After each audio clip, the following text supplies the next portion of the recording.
سلام سلام خواتاتي، واش راكم؟ ان شاء الله تكونوا كامل لاباس وتكون صحتكم بخير. جيتكم اليوم بوصفه تاع الكباب العاصمي، اكيد ما كاش اللي ما يعرفهاش وما كاش اللي ما يحبهاش. تحت طلب مشتركه غاليه على قلبي، نطلب منكم كامل حباباتي تدعوا لها ربي يشافيها ويعافيها ان شاء الله. كانت طلبت مني الوصفه تاع الكباب وحبيت نديرها لها، وسمحوا لي على الغيبه، والله على بالي مقصره معاكم.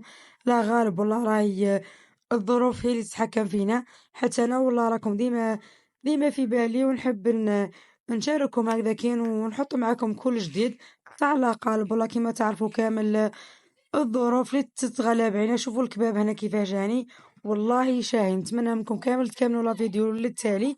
واللي اول مره تشوف لا فيديو تاعي نقولك حبيبتي ما تنساش تشتركي في القناه وخلوا لي جام حبيباتي.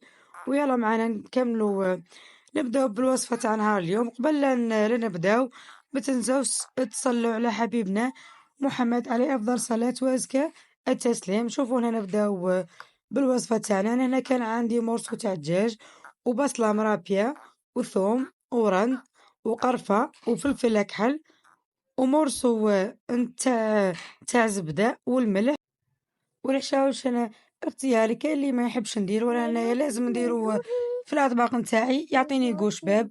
وكيما راكم تعرفوا كامل، انا اللي يعرفني وراه موالف بيا عارفني بلي عندي التقليه هي الاساس نتاع اي طبق. الا ما قليتيش مش راح يجيك مليح. ولا كيما تعرفوا الكباب لازم يحتاج الحميصه. انا هنا كانت عندي مشمخه وطايبه. هنا رحنا للطريقه نتاع التحضير. انا كنت انا طيبته في الطباخ برك، واللي تحب ديرو في الكوكوط كيما تحبي. انا هنايا هذا طباخ كنت شريتهم جدد وحبيت نجربهم. شوفوا هنايا تقلوا مليح مليح و- وحتى يذبل معك، حتى يذبل معنا هذاك البصل والثوم. وهنا نسيت ما وريتلكمش هذاك المرصو تاع الزبده، كنت زدت له شويه تاع زيت ونقلوه مليح على نار تكون هاديه حتى نذوب معنا البصل تاعنا كامل. نغطيه هنايا ونخليه يتقلى على نار مهيلة. ومن بعد نضيف له هنايا نص مغرف صغيرة تاع فرينة. انا الفرينة هنا الدور تاعها راح تخلي لي الزواجة تاعي من بعد تجيني خاطرة وبنينة. وهنا الفرينة البنات ماذا بكم تقلوها مليح، مش ديروها وضيفوا عليها الماء كيما راح تمدنا قو كامل مش مليح، خلوها تتقلى مليح مليح. ومن بعد مرقوا بالماء سخون. وهنا الماء لازم يكون سخون يغلي. وماذا بكم هنا الماء ما تكثروش البنات، خاطر كل ما كثرتي الماء كل ما راح تجي البنة تاعك مش مليحة. وهذا راه دجاج برك مش اللحم، مش راح يحتاج ما ياسر باش يطيب.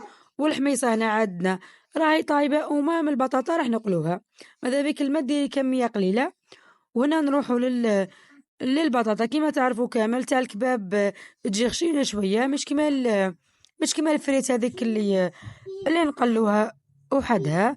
هنا البطاطا تاعكم ثاني من الأحسن تكون نوعية مليحة، تكون البطاطا القشرة تاعها حمرا هذيك، خاطر الأخرى القشرة تاعها بيضاء راح تفتتنا كامل.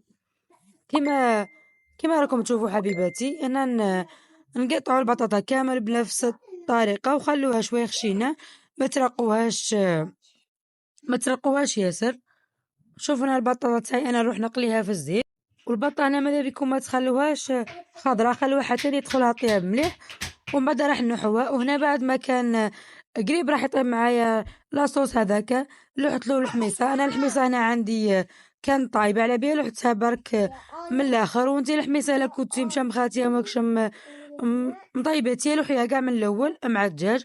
شوفوا لاصوص هنا جاتني تهبل بيضة وعاقده، الله يبارك والله بنينه. وهنا نضيف لها الفريت اللي كنت قليتها. هنا ما تخلوش حتى لاصوص ينشف كامل. وهو مازال كاين لاصوص تلوحوا ديك الفريت اللي قليتوها تتجمرنا مليح. وهنا انا راح نضيف لها عصرة تاع ليمون. شوفوا هنا بعد ما طاب معايا والله جا يشاهي. هنا الدجاج بعد ما طاب كنت حمرته بشوية نتاع سمن والله زبدة. وشوفوا هنايا الخليط تاعي الله يبارك جاني شاهي. شوفوا هنا، شوفوا الى صوص هنا كيفاش راهي بيضة وعاقدة. وهنا درت لها شوية نتاع بصل ومرصو نتاع ليمون. وكنت قدمتها مع العصير نتاع التشينة كنت درته في الدار.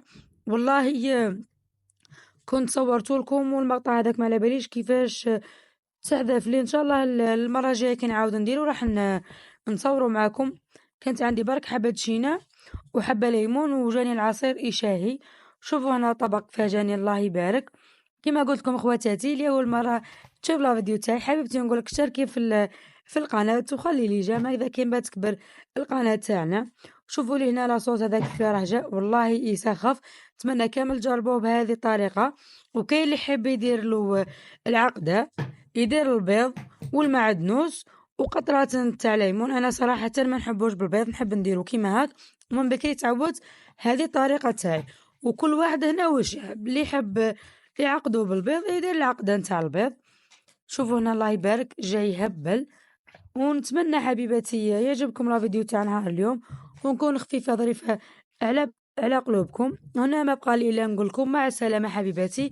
دمتم اوفياء في امان الله وحفظه.